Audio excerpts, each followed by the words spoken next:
Hi everyone, it's Stella Grisant doing a Work Happier Weekly from Whoopa, where we help people work happier and live better.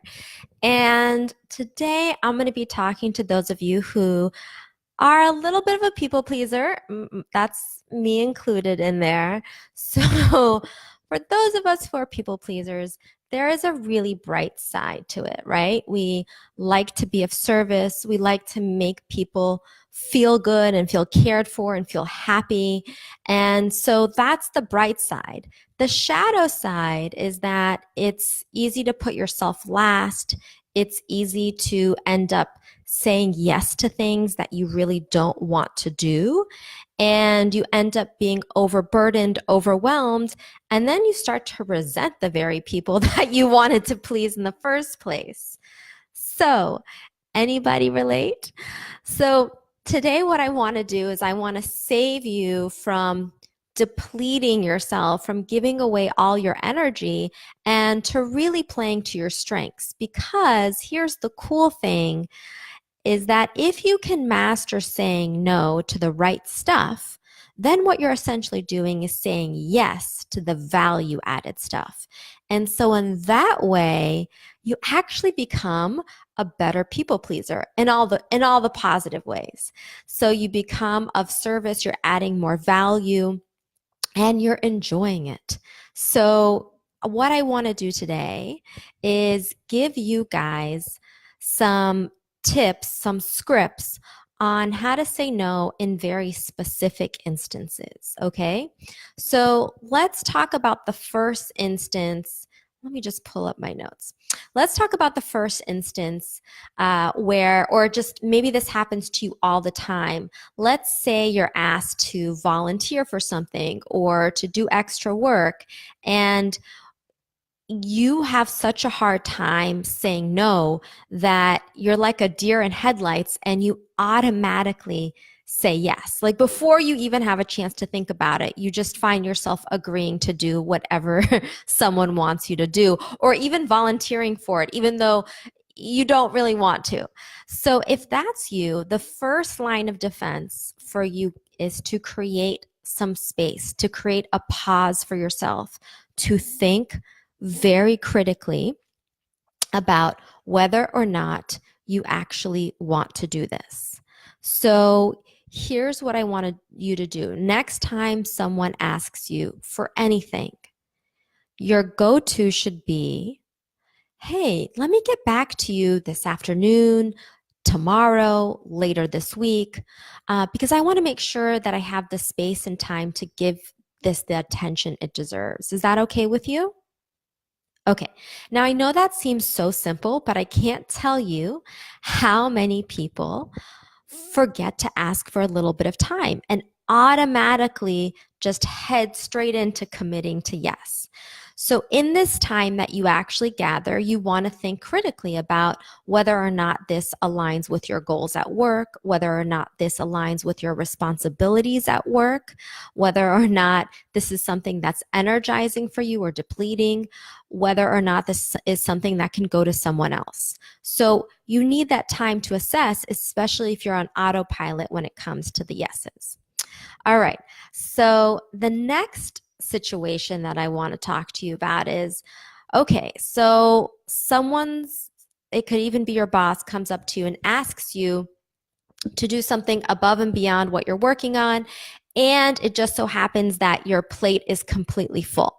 So, what do you do in that instance?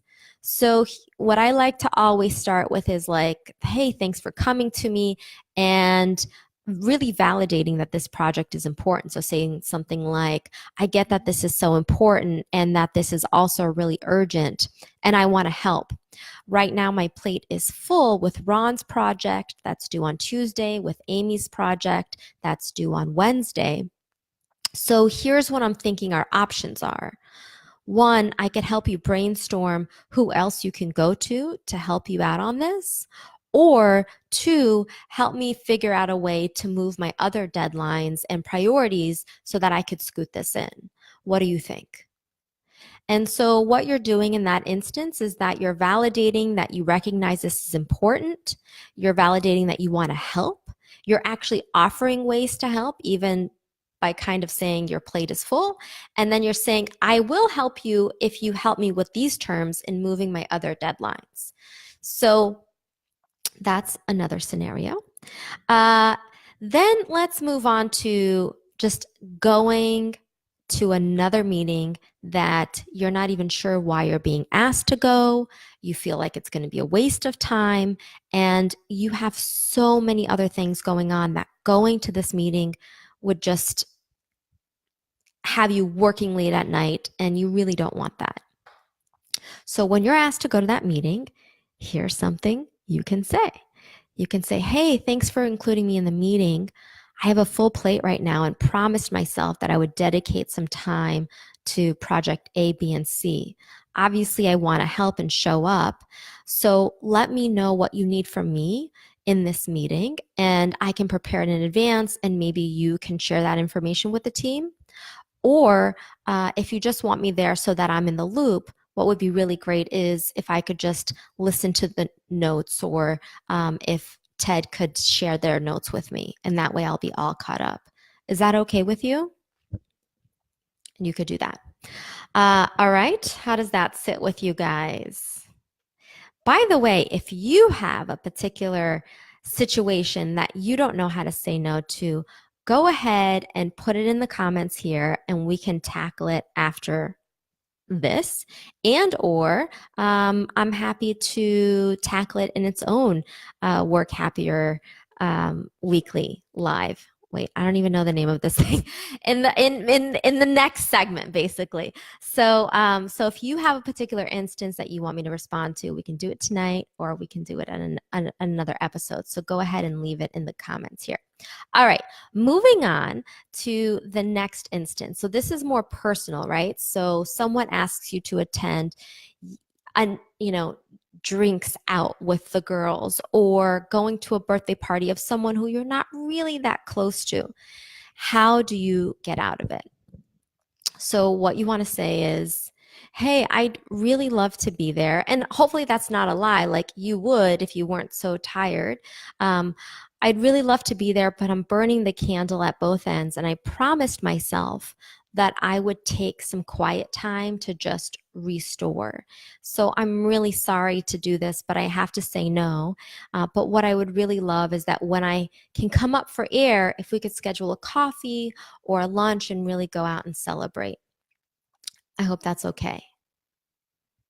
And there you go. I do that all the time because that's how I feel so often, and people are so understanding. They really get it, because who isn't at, feeling overwhelmed with all their to-dos. So that's totally legit, and people really appreciate your honesty and transparency. The thing with all of these no's is what you have to remember is that you're showing up in spite of yourself. You're showing up out of a sense of obligation, is really not being of service. So if we think about the noble side of being a people pleaser, which is someone who truly wants to help, you're actually not acting in alignment with your nobility, because you're there because you just feel like, oh, these people can't really handle me saying no or speaking my truth. So I'm just going to show up and pretend that I really want to be here. And that's really not serving you, and that's not serving them, because your energy and your emotions are contagious. And so you're going to be oozing that kind of passive aggressive, I don't want to be here, even if you fake it really well. Okay. So just consider that. What we want from everyone is for people to show up as their most alive and energized self, especially at work. And so the way that you can add your most value is to really show up and do the stuff that you're excellent at, that energizes you, right? Especially if you have choice. So by saying no to certain things, you're saying yes to where you can really, really deliver. And that's what we want from each other, right? So that's my tips for you guys on how to say no, especially if you're a people pleaser. I'd love to know your thoughts, so you can share your thoughts and comments in the comment section. You can share this. If you like this video, like it, love it, share it with someone who needs it. And if you have a specific situation that you want to bring up right now, I'm here right now. So go ahead and leave that in the comments. And or you can write me an email, stella@whoopa.com. You might also like a Work Happier Weekly that we did on how to master difficult conversations, because for some of you, this is actually might blend into that territory, and that also might be useful for you. You can find other Work Happier Weeklies on my Whoopa Facebook page or on my YouTube page, which is just under Stella Grisant, which you can find. So, with that, you guys, have a wonderful night. Oh, you know what? I'm going to ask you for one more thing, okay? I'm doing these at 8:30 p.m. Eastern Time, and I have a feeling that most of you watch this as a recording, not live, because I just see the numbers.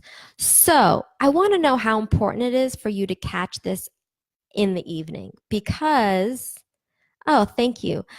Because I might just do this in the daytime, which might be better for me. It also is better lighting because it's nighttime.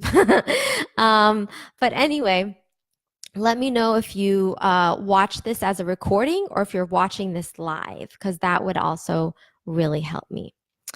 All right, you guys, have a wonderful night, and I'll talk to you next week. Bye.